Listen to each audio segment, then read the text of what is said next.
方大臣、文武百官，正等着9000岁登坛祭天。正所谓慷慨以任气，磊落以使才。造怀之事，不宜先密之巧。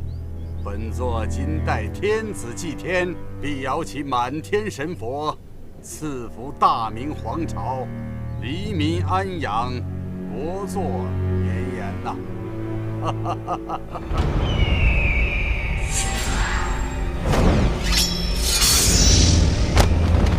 魏忠贤，你这条断子绝孙的阉狗，你凭什么替天子祭天？有此保护元帅！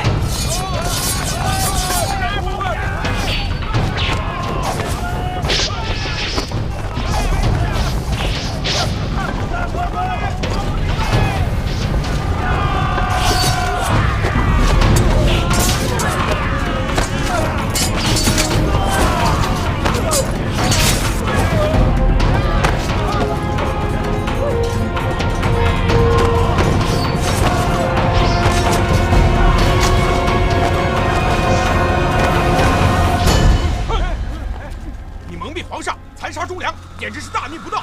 不杀了你这条阉狗，天下就不得太平。玄冥七剑今天就要替天行道！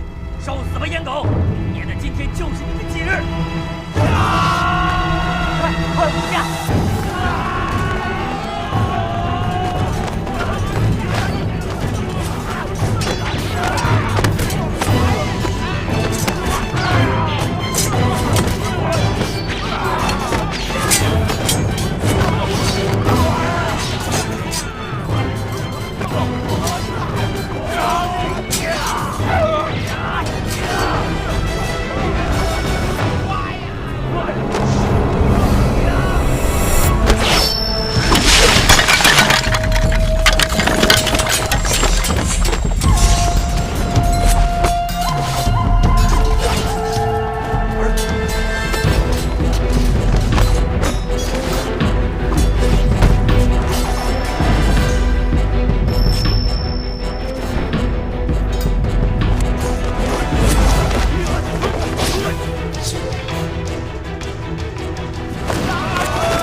孩儿来迟，万望义父恕罪。哎，来，快起来！你救驾有功，何罪之有啊？李飞暖9000岁受惊，卑职知罪。哼，全是一群酒囊饭袋。若被我儿红影及时赶到，这后果担得得起吗？卑职护驾不周，请9000岁降罪。哼，这次就算了，但再有下次，本座要你提头来见。是。起来吧。谢9000岁。红影啊，这位东厂指挥使厉公公是自家人。久闻神经头号杀手叶红影叶千户，9000岁有此义子，必可高枕无忧啊！啊，飞暖，我儿红影生性孤傲，初次见面难免生分，日后熟了就好了啊，你可别放在心上啊！啊，卑职不敢。看看这些自以为是的反贼，简直太猖狂了！本座扪心自问，侍奉皇上，忠心耿耿报效朝廷，劳心劳力。本座今日带皇上祭天，是为天下百姓、黎民苍生祈福。他们居然还想置本座于死地，这简直是蔑视王法，唯恐天下不乱。请义父放心，孩儿绝对不会让这些乱臣贼子为祸天下。好，不过杀几个恶贼容易，但这不过是表面文章。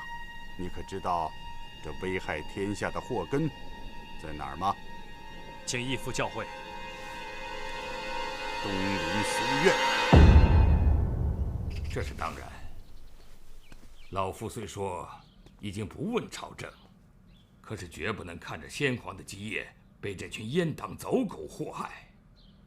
为了天下的黎民百姓，老夫已经拟定了良策，暗中联络了各部各司的同僚以及门生。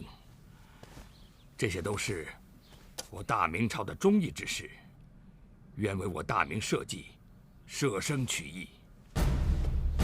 只不过现在时机未到，只能忍气吞声，随波逐流。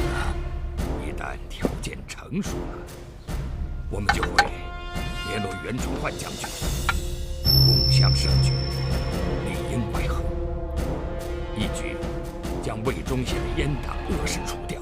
你将这幅名册给袁将军送去。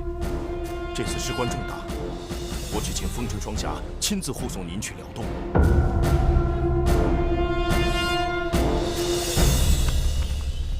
皇上，这朝中文武百官的奏折，不要给朕添乱。你没看见朕正忙着吗？跟以前一样，你替朕批阅，有什么事情你拿主意，好吧？这其他的奏折，卑职是能代皇上批阅，可唯独这件事，卑职还真做不了主啊。你就别谦虚了。俗话说得好，一样的米养百样的人，每个人都是有自己的天分。就像朕，最大的喜好就是做木工活，你不知道。当看到别人拿到朕的器物叹为观止的时候，朕的心里是多么大的满足。可我一看到百官，我头都痛；看到这些奏折，我就烦。问我什么是治国之道，我怎么知道什么是治国之道？不像你，像卑职。对呀，这么多年以来，你替朕打理这些大事小事，真是替朕省了不少的心。你才是真正的治国良才。可是造物弄人呐，你只是个太监，而朕原本应该是个巧夺天工的木匠。